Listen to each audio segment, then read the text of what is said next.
Peace and love to everybody. Welcome to Hey Roo Study Hall. Today we're going to be dealing with Player versus User Part 2. If you haven't seen Part 1, I would highly recommend that you watch Part 1 before you come into this video, because this video is going to be the solution. You know what I'm saying? This is basically we're going to be dealing with how to shift from player mode to user mode, and we're going to be dealing with the 5 stages of grief. You know what I'm saying? I don't really see too many people talk about this type of stuff. And we can click on this. Hold on 1 second, y'all. Hold on, let me fix this. Hold on. And if y'all want to get in contact with me, y'all could follow me on my Instagram. My Instagram is lightworker4561111. Feel free to reach out if you need anything. And I'm also working on a few things. I'm working on a book club, and I'm also working on a caretaker/caregiver support group. You know what I'm saying? So if anybody interested, y'all can follow me on my Instagram, reach out to me. And I have a Discord. I'm working on that too. And I'm gonna utilize that platform so we can better stay in contact with each other. Because this is Hey Roo Study Hall. You know, I'm not able to do this live due to like, I'll be busy. You know what I'm saying? I'll be having to do. You know what I'm saying? And with that being said, let me take this off the screen. Let me come off the camera. And we're going to get straight into this PowerPoint, okay? So now, how to shift from player mode to user mode, okay? There is a list of procedures called the 5 stages of grief that a human specimen will go through when confronted with and overcoming some type of tragedy, psychological trauma, or blockage in their lives. These characteristics are universal when it comes to predicting human behavior when exposed to addressing a traumatic experience. Psychologically speaking, humans are in a constant state of grief because we have constantly been under attack from virtual simulation programming, and we have never healed from the psychological trauma of identifying ourselves as the player in the computer simulated game. Let us go through the 5 steps of the grieving process so that we can recognize them on our own journey to heal ourselves as human spirits living in a simulated world. This is an integral part of our rites of passage in our user training, as the character Neo had to undertake when he was extracted from the Matrix or his computer simulated reality. I'm just gonna keep it pushing, y'all, because I don't want to hold y'all up. But there's a lot that I want to say, but I gotta keep this as concise as possible, because I don't want to take up too much of y'all time. So I'm trying to stick to the information, and if a thought comes to mind, I'll share it. Okay. So let's keep it pushing, right? If one cannot look at himself objectively by being vulnerable, honest, and suppressing their egos, one will always be in player mode and never heal to attain user status. Below is the blueprint on how to shift from player mode to user mode. Now I got to break down this picture on the right. Now, as you can see, the players are on the screen being controlled by the user. The players on the screen is symbolic to your physical self. You have some people that really believe that they are their physical self with the spirit or soul, but you are actually the soul with the body, or a soul having a human experience. So the one that's having a human experience is the one with the controller in their hand. They're the ones controlling their reality. Okay? Because Western psychology is the most, and I don't really care if you disagree or not. Western psychology is the most deadliest because everything is in reverse. They teach you that you're a body. They teach you that you are the body with the soul, when really you are the soul with the body. You see what I'm saying? And there's many other examples I could use, but I'm not gonna get into it. So let's keep it pushing. Now the first stage is denial. Denial, the first stage of grief. Humans have a hard time admitting that they have been taken advantage of and have been duped into believing that they are not slaves. Because of our tremendous egos, it is literally impossible to look at ourselves objectively. It is hard to find fault in ourselves if you have the masses or general population emulating and celebrating the very dysfunctional behavior you are trying to be objective about. In humans, there has always been strength in group think, aka hive mind, aka sheeple. Okay. Now I have to use an example for this first bullet point because I hear this all the time. People think that going to work is normal. Now I'm not trying to discourage nobody. I'm not trying to make you go to work and be miserable, but this fictitious matrix is not real.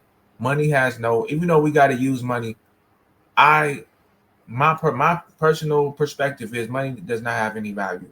We give it value. That's why they call it currency. Why? Because if somebody walked up to you with a big old stack of money and just said, "Here you go," if somebody walked up to you with a big old stack of money, you would feel pretty good, I would assume. Why? Because it would help you out a lot.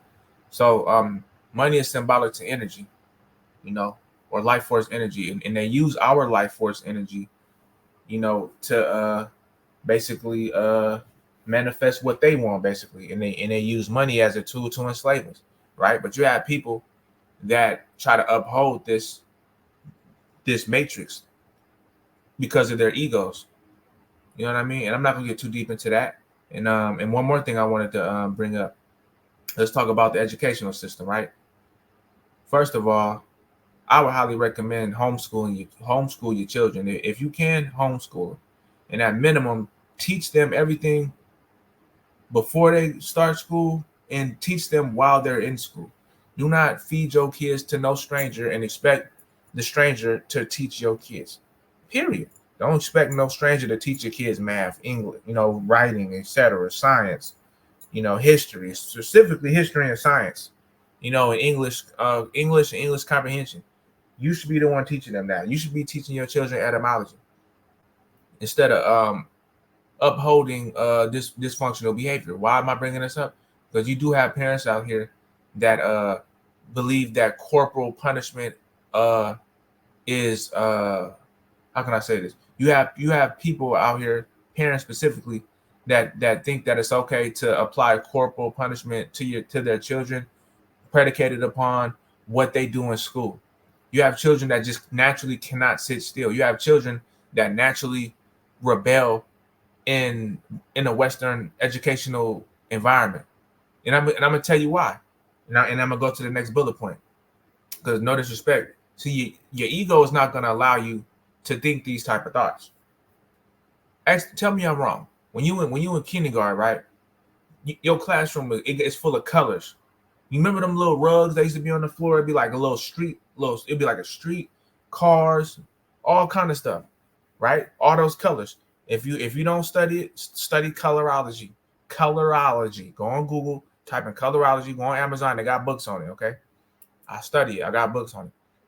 Now, going from kindergarten to first grade. First grade, depending on what school or where you at, most likely still got a lot of colors in the classroom, right? Then you go from first grade to second grade. And once you get to second grade, the only colors that you got is on the wall, and it's usually blue, and then you see all green, and it's cards. And those cards is symbolic to your behavior. And if you don't behave the way that they deem fit in that classroom, they say pull your card. So you go from green to yellow, right? Now study colorology. I'm trying to tell you something. Green, right? For example, right? Based off my perception or perspective, green is symbolic to the heart chakra. You functioning where you need to be, right? But what happens? They put you in yellow. Yellow is what? The solar plexus, right? You know what I'm saying? Now you fired up. Now you like, uh-oh. You know what I'm saying? You one step closer to the red. Then boom, you get that red card, right? Now they call your parents. Then your parents either pull up to the school because your teacher 9 times out of 10 exaggerated the story, for one, and for two, they could have handled the situation way better. You see what I'm saying? Or at maximum, sent them to a counselor in the school and allowed the counselor to listen to your child and be like, or speak with that child and be like, how come you can't sit still? How come you keep speaking out of turn? And allow that child to express themselves and defend themselves. But no, what do y'all do? And I'm talking about this group thinking because a lot of you people that's like 40 and up, I want to say, and it's people my age too, that think it's okay to beat on your kids because they get in trouble in school. You're supposed to be their teacher, first of all. But that whole group thinking that it's okay to beat on children, I got a PowerPoint that I'm working on. I'm still adding on to it, but it's dealing with the anterior cingulate cortex in the brain, and that part of the brain deals with processing emotions. Okay, and I'm gonna break down how beating on your kids, corporal punishment, damages their brain, and y'all sending them back to school with a damaged brain. They're sitting in the classroom trying to pay attention. They're still processing those emotions that they experienced the day before. Some kids even go back to school with bruises on them, so they're constantly reminded of what happened to them. You see what I'm saying? And what do the hive minds do? Yeah, ain't nothing wrong with a good ass whooping. That's what I got when I was.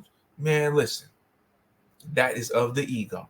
Okay, so with that being said, man, I hope that can help somebody. And if you got kids, man, you better meditate. Stop smoking. Stop smoking cigarettes. Stop smoking weed. Put the alcohol down. Put the wine down. Meditate. You sit still. Maybe something in you that needs to sit still. You know what I'm saying? Because your children are a reflection of you. So we dealing with the player versus user. This is the users. This is my higher self speaking. So I'm using my I'm living testimony that you can transcend the physical realm, that you can get beyond the player and take back control of yourself and not allow somebody outside of you to influence you to act in a dysfunctional manner. Because in this day and time, they are actually upholding and celebrating dysfunctional behavior. And I'm not going for that. I'm not going for that. We breaking those generational curses, whether y'all like it or not. Y'all gonna have to get my message to the elders. Respectfully, I'm gonna say this to y'all right now. Let me cam up. Hold on. Let me get on the camera for this one. I'm gonna respectfully tell you. I'm gonna look you dead in your eyes. Step aside. Get out the way. Y'all did everything. We appreciate y'all. We appreciate y'all for keeping roofs over our heads and working hard and doing it. We appreciate y'all. But step out. Just step to the side and just get out our way. Get out our way, because them days of trying to bully the youth, them days of respect. Y'all don't respect y'all elders. First of all, I'm not gonna get too deep into that. But my message to the older generation, because it's really y'all that's upholding the dysfunctional behavior and it's trickling down to the youth. And I am gonna do a reaction video to show proof of that. Okay, I'm not gonna spoil it, but just if y'all remember this part of this video, when I do my reaction video, y'all gonna be like, oh, this is what he was talking about. Okay, period. So I'm looking up. Step out of our way. Let us break those generational curses that was passed down to you. Okay, allow us. Like, you see, let me say, and I know I've been on this slide for a minute, but let me say this, because we want to talk about dysfunctional behavior. You have people. I'm 33. You got people that's in their 50s and 60s that in their mind, they don't want to see the younger generation do better than them. When the way the universe and the way that things naturally go, the generations that come after naturally are going to be better than the previous generation. If you were born in the age of Pisces or the Piscean age, you're not going to be as advanced as a child that's born in the Aquarian age. That's just, or going into the Aquarian age. You see what I'm saying? So, like I said, we gotta stop. We have to get rid of upholding dysfunctional behavior. That is dysfunctional. And this presentation is going to help people heal from this dysfunctional behavior that the masses is trying to uphold. And I'm gonna say this again to the elders: step out of the way. We ain't gotta go to war. We don't even gotta argue. I don't even gotta try to prove. We don't even gotta try to prove nothing to y'all. Just get out of our way and quit trying to bully us and to try to think the way that you're thinking, when that way of thinking is not only outdated, but is dysfunctional. Okay, that's all I'm gonna say. And I'm that's as respectful as I could keep it, because I don't have no hate towards nobody. I don't have no anger in my heart towards nobody. I'm healed up. I'm healed. I chose to heal. I didn't choose to run from my pain. You know what I'm saying? So with that being said, let's keep it pushing, right? Let's keep it pushing. Now, if the masses are in a majority, I missed the word, are in a majority, I'm gonna say thought process about, how they feel about a certain issue, right? then they automatically assume that they are right in their assessment of the said issue. Remember, this simulation feeds our egos night and day to the point that we believe our egos or the player twin is who we really are. The ego or player twin will always be defensive when it is questioned and will always point the blame outside of itself. Now, what is denial? What's the definition of denial? The action of declaring something to be untrue. Gotta cam up again for this. I gotta cam up again for this. My best advice to anybody that because like I said, it's really, and if you haven't read the book, go get the book, the Willie Lynch letters, man. Go read the book. It's gonna tell you how it's literally a blueprint on how to make the youth go against the elders, sons go against the fathers, fathers go against the sons, daughters go against the mothers, mothers go against the daughters, light skin versus dark skin versus light skin, etc. Go get that book and read it. Because no disrespect, a lot of people don't even read no more. People weren't even really reading back.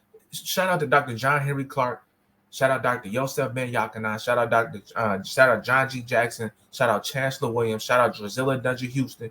Shout out Walter Williams. Shout out George G.M. James. Shout out Ivan Van Sertima. Shout out Runoko Rashidi. Shout out David Walker. You feel me? I could go down the line. Of scholars from way back in the day that had access to information and actually used it. They actually had access to the information, read, studied the information, and applied it. Because it's one thing just to know something, but it's another to apply the information. You got people that get knowledge and they just sit it on the shelf. Don't even use it, because in order for you to use it, you got to change. So with that being said, let's keep it pushing. But I had to cam up for that. I had to cam up for that because, that's what I was going to say. My bad. If you're in a situation where you feel that you have to question somebody, if you have enough heart to do so, do it. But if they get defensive and start going on an attack, stay calm and don't waste your energy on trying to change somebody or get somebody to change.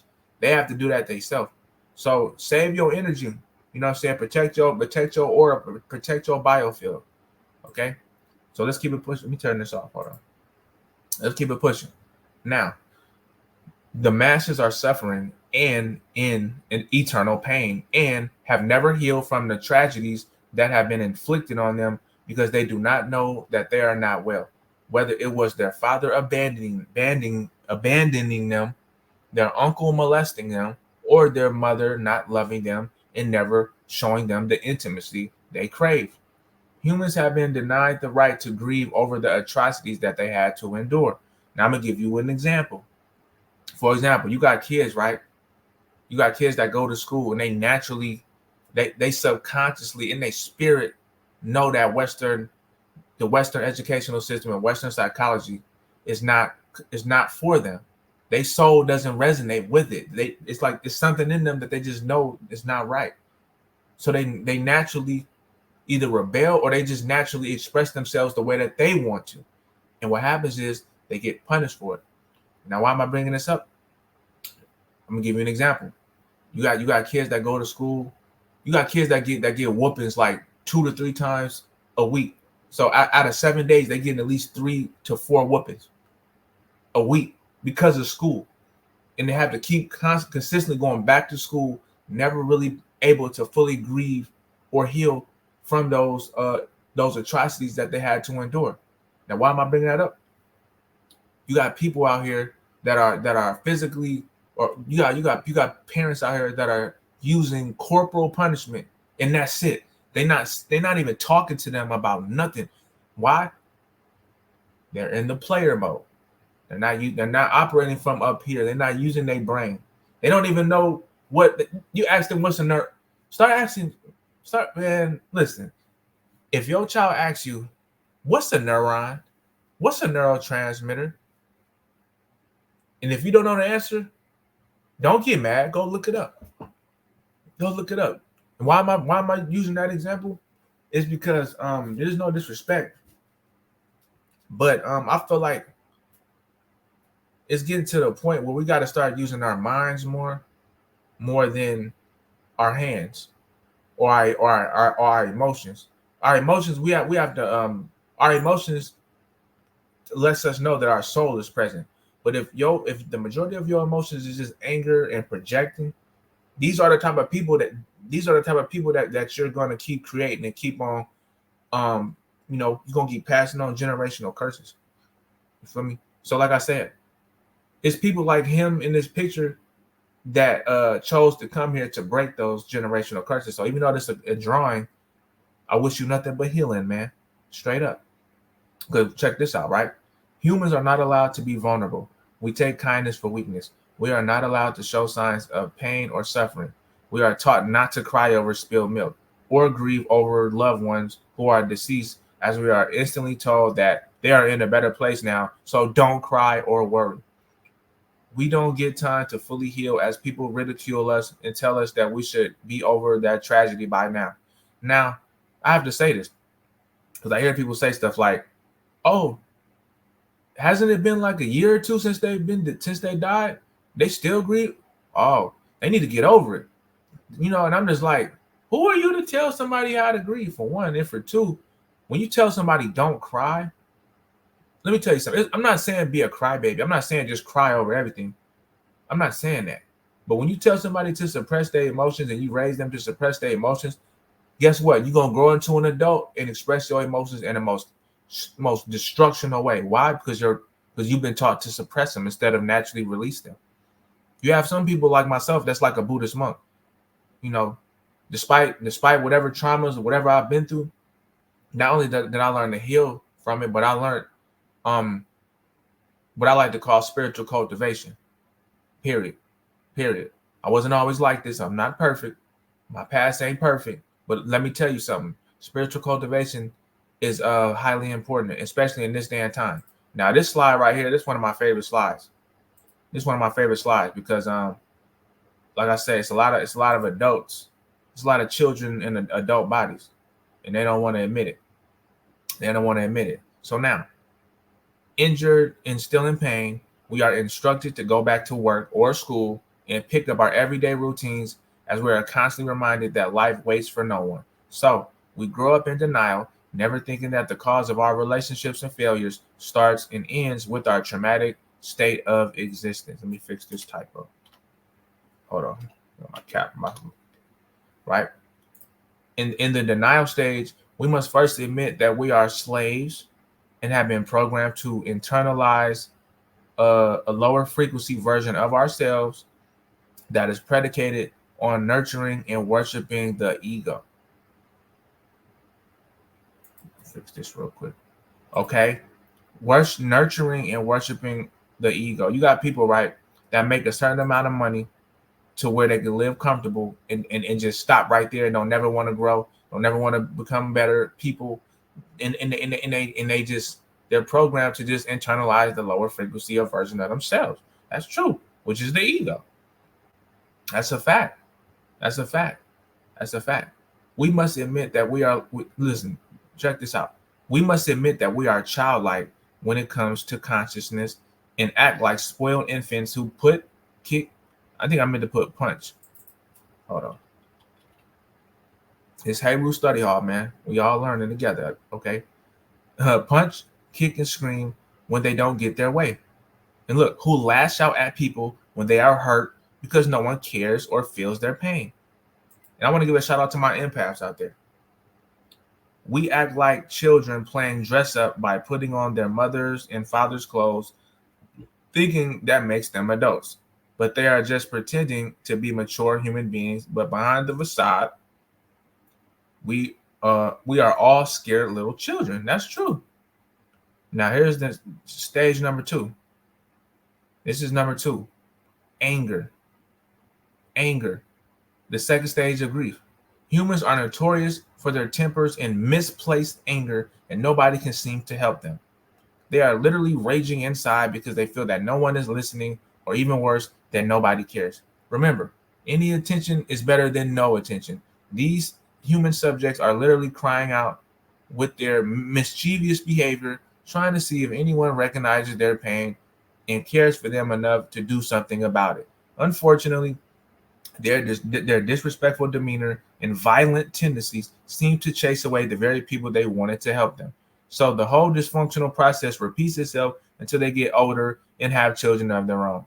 Then these humans rebel from society and commit crimes or get thrown into mental institutions, for it's easier for society to not deal with their underlying problems, but to just lock them up and throw away the key as if they never existed. Mm-mm-mm. These humans are not equipped to have healthy, loving, and mature relationships on any level because they don't have a healthy, loving, and mature relationship with themselves. They are still in pain, and society tells them that is normal. Now, we are not just talking about the mentally ill or the criminal minded. We are talking about the masses of human subjects that live double lives. They may appear as the CEO of a Fortune 500 company, a doctor, a lawyer, politician, or a police officer. And let me pause real quick. Now I wasn't born in the 80s, but let's just keep it above. During the dope era or the crack era, just keep it a buck. It was doctors, lawyers, judges doing living double lives. I'm just gonna leave it at that. So now, in secrecy, they have the same issues of misplaced anger, trauma, depression, and frustration as the above mentioned, right? They are just functional sociopaths who can wear convincing masks during the day, but are just as deviant as can be in the dark. Now, I'm not saying that these people are, but I use these people as an example. Like on the top, these are billionaires, and this dude, I think he owns some McDonald's or something. But I'm using them as an example because you don't know what's going on in their personal life. They could be they smiling, but you don't know they could be living a double life. So don't let the money and success fool you. So now, we as human subjects need to find healthier ways to deal with this anger, which is normal when you live in an unbalanced, simulated world that keeps you in a weakened state mentally, emotionally, physically, and spiritually. If we don't address the issues and causes of this anger, the anger will address us and hold us personally accountable. It will consume us and destroy us from the inside out. We almost finished. Let me see how many. We almost done. I gotta hurry up. Let's go. Now the third stage is hold on. Bargaining. Okay? Bargaining. The third stage, let me make sure y'all can see. All right, bet. At this stage, the player twin will try to smooth talk and hustle his way to healing himself. He will make deals with both the devil as well as with God to somehow ease his pain and lighten this burden he has carried around with him since he was a child. Okay? The player will make deals with every relationship in which he is involved. Instead of facing this awful truth, the player twin will try to lie to himself and gravitate towards others who are lying to themselves as well. Okay? They will be half present in any relationship they have and not fully commit to anything.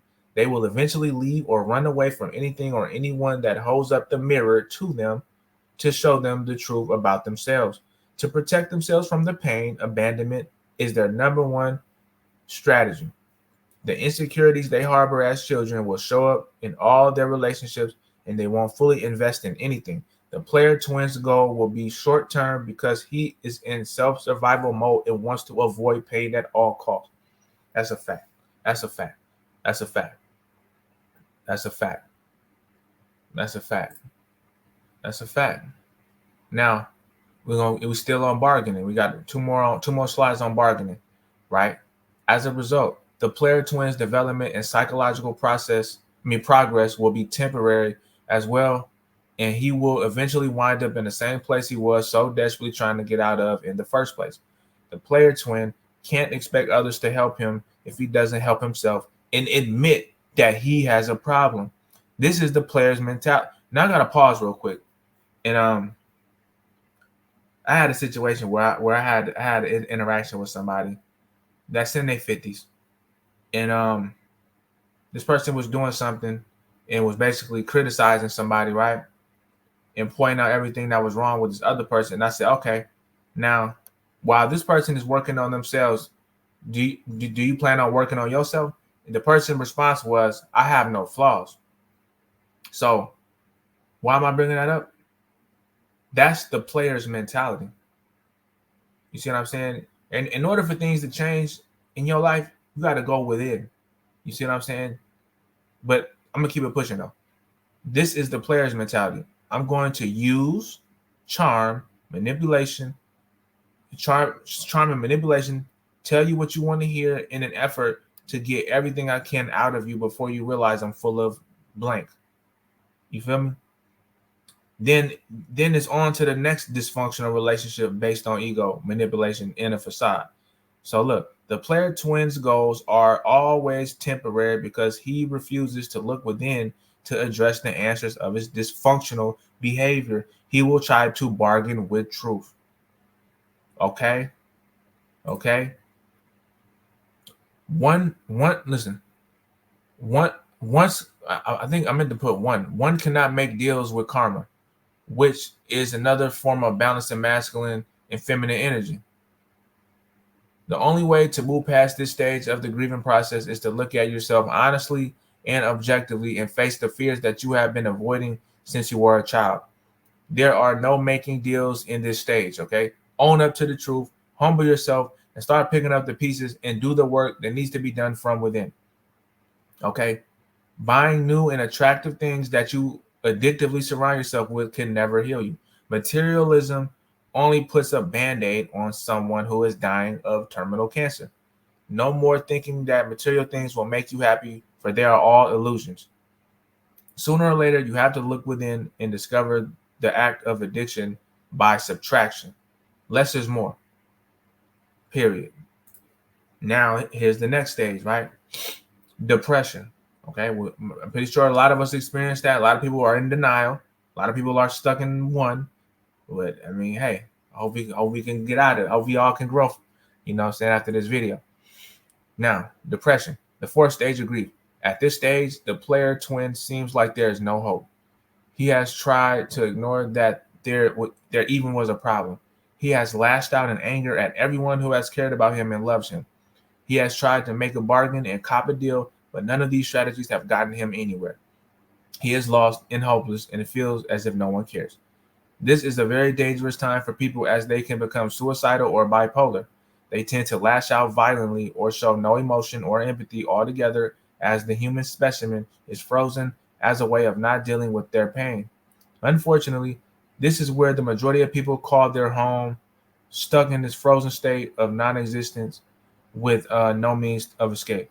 They are in a dark space, so they will display an addictive personality and delve themselves into self-destructional behavior and addictions such as pornography, video games, weed, alcohol, strip clubs, overeating, overspending, obsessive physical fitness regimen, couch potato, reckless behavior, infidelity, obsessive lying, lashing out violently for no reason, violent sex, oversleeping, giving up on life, no goals, low self-esteem, overconsumption, and suicidal thoughts. Unfortunately, these are the characteristics and behavior of the majority of human specimens today. Now, we almost finished, y'all. Just three more slides, y'all. We almost done. Acceptance. Now, this is the last stage of grief. Acceptance. Listen, I don't care. Listen, let me say this. I don't care how old you is. You got people that's in their 60s, 70s, 80s, never reached this level yet. They still alive. They still ain't even reached the level of acceptance. They haven't even, you know what I mean? Like I said, a lot of them stuck in number one. You know what I'm saying? And you know, made it to like bargaining. You know what I'm saying? After the anger, and they bargained, they might have sold, they might have took an oath, made a deal, and took all that the material things to put a band-aid on it. But a lot of people don't reach this level. So I had to put that on the record. Now, the last stage of grief, right? This is the last stage of healing that seems to elude the player twin. He must push through all the other previous four stages if he wants to reach this one. Once he has reached this stage of acceptance, he can now work on healing the little child that is angry, fearful, scared, abused, neglected, and confused. Accepting and seeing things as they are is very hard for the player twin because it means he must deal with deeply embedded emotion and insecurities he didn't want to deal with in the first place. A player twin's biggest obstacle in regard to healing is himself. Things are never as big as our egos tend to make them. The player twin must humble himself, come with a vulnerable and open heart, and let the healing begin. The hurt little child inside of us is worth it, and he is counting on us to save him. And man, that's crazy. I'm gonna actually. This is a mental note. I'm gonna write type. I'm gonna put add inner child healing meditation link to description, and go watch it. All right, my alarm. Hey, my alarm just went off. My fault. Okay. So now we almost finished. 2 more slides, y'all. 2 more slides. The player twin must know that if you don't do it, the computer simulation will not help you. Money is not going to save you. I'm just putting that on the record. Material things is not going to save you. Only you can save you. Okay? Once we accept that we have been living in a virtual world and everything that was ever taught to us was a lie, we can now come to grips with the truth.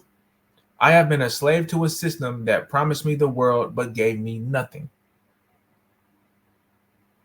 Now that I know the truth, I will be empowered by it.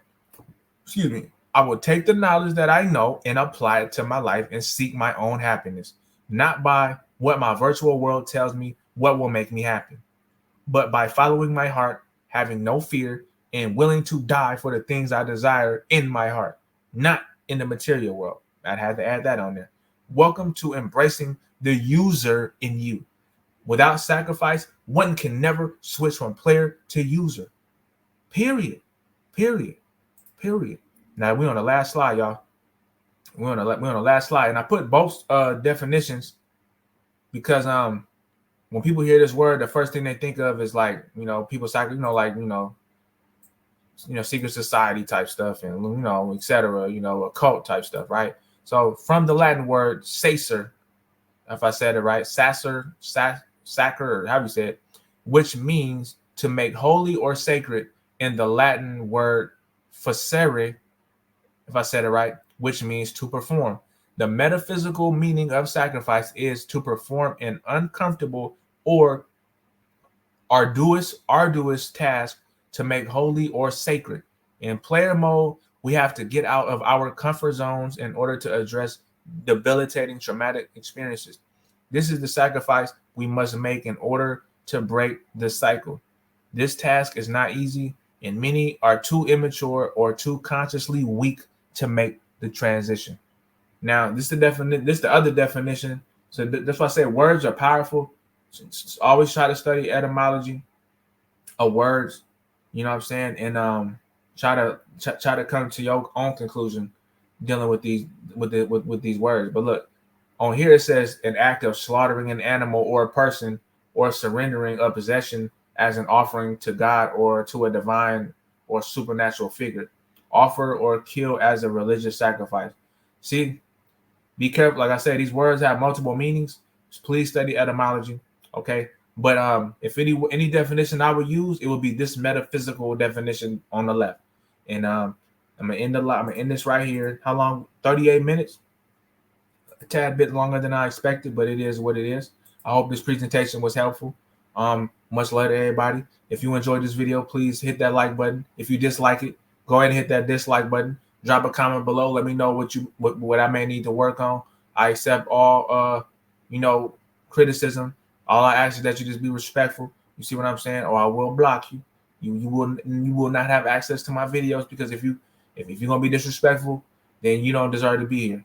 So with that being said, my Instagram right here is lightworker4561111. If y'all want to get in contact with me, follow me on here and just follow me, and I'll follow you back. If you any questions or anything, DM me, because I'm starting a book club. I'm starting a caregiver/caretaker support group also. You know what I'm saying? And I got much more content coming soon. So with that being said, I hope the rest of y'all day is the rest of y'all day. I love y'all. Peace.